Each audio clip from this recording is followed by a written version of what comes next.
Good day, everyone. I am Elaisa Mendoza, a freshman student from John Paul College, taking Bachelor of Science Education, major in English.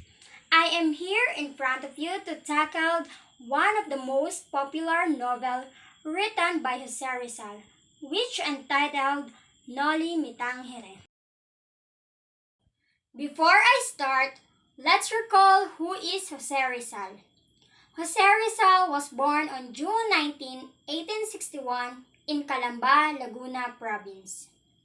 Jose Rizal is the second son of the seventh child. He was executed by the Spaniards on December 30, 1896.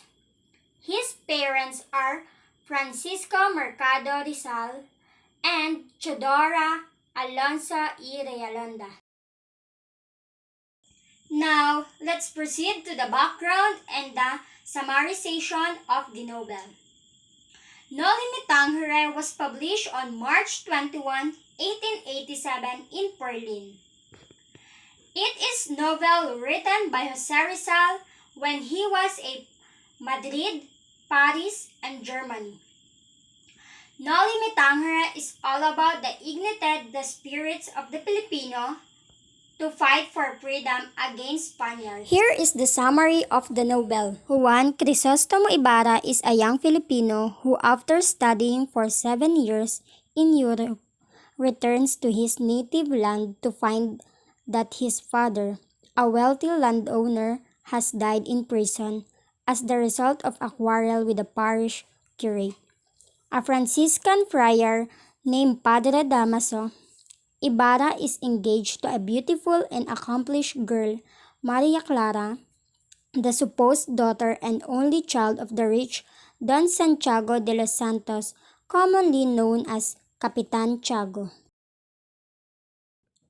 Ibarra resolves to forego all quarrels and to work for the betterment of his people.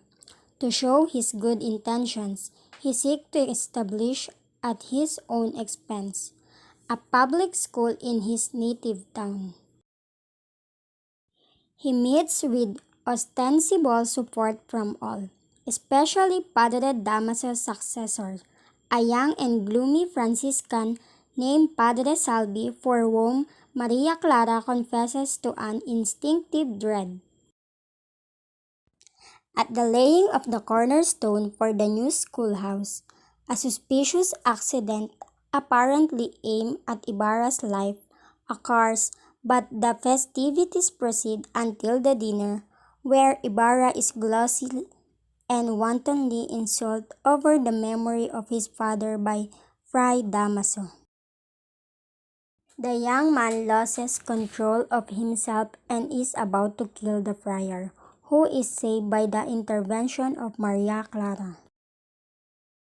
Ibarra is excommunicated and Capitan Tiago, through his fear of the friars, is forced to break the engagement and agree to the marriage of Maria Clara with a young and inoffensive Spaniard provided by Padre Damaso. Obedient to her reputed father's command and influenced by her mysterious dread of Padre Salvi, Maria Clara consents to this arrangement, but becomes seriously ill, only to be saved by medicine sent secretly by Ibarra and clandestinely administered by a girlfriend. Ibarra succeeds in having the excommunication removed, but before he can explain matters, an uprising against the civil guard is secretly brought about through agents of Padre Salvi, and the leadership is ascribed to Ibarra to ruin him. He is warned by a mysterious friend, an outlaw called Elias, whose life he had accidentally saved, but desiring first to see Maria Clara, he refuses to make his escape, and when the outbreak page occurs, he is arrested as the instigator of it and thrown into prison in Manila. On the evening when Capitan Tiago gives a ball in his Manila, house to celebrate his supposed daughter's engagement, Ibarra makes his escape from prison and succeeds in seeing Maria Clara alone.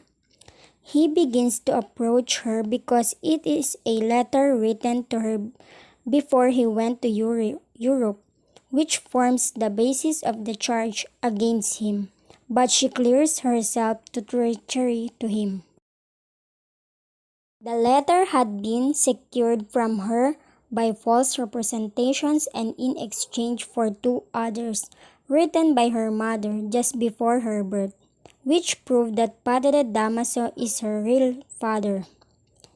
These letters had been accidentally discovered in the convento by Padre Salvi, who made use of them to intimidate the girl and get possession of Ibarra's letter, from which he forged others to incriminate the young man.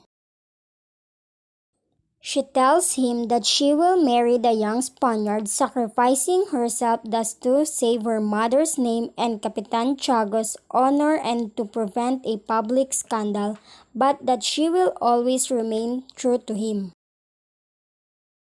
Ibarra's escape had been effected by Elias, who conveys him in a banca up the Pasig to the lake, where they are so closely beset by the civil guard that Elias leaps into the water and draws the pursuers away from the boat in which Ibarra lies concealed. On Christmas Eve, at the tomb of the Ibarras in the gloomy wood, Elias appears, wounded and dying, to find there is a boy named Basilio beside the corpse of his mother, a poor woman who had been driven to insanity by her husband, neglect and abuses on the part of the civil guard, her younger son having Page disappeared some time before in the convento, where he was a sacristan. Basilio, who is ignorant of Elias' identity, helps him to build a funeral pyre on which his corpse and the mad woman's are to be burned. Upon learning of the reported death of Ibarra in the chase on the lake, Maria Clara becomes disconsolate and begs her supposed godfather, Fray Damaso, to put her in a nunnery. Unconscious of her knowledge of their true relationship, the friar breaks down and confesses that all the trouble he has stirred up with the Ibarras has been to prevent her from marrying a native, which would condemn her and her children to the oppressed and enslaved class. He finally yields to her entreaties and she enters the nunnery of Saint Clara, to which Padre Salvi is soon assigned in a ministerial capacity. And that's all for today. Thank you. Hope you learned something.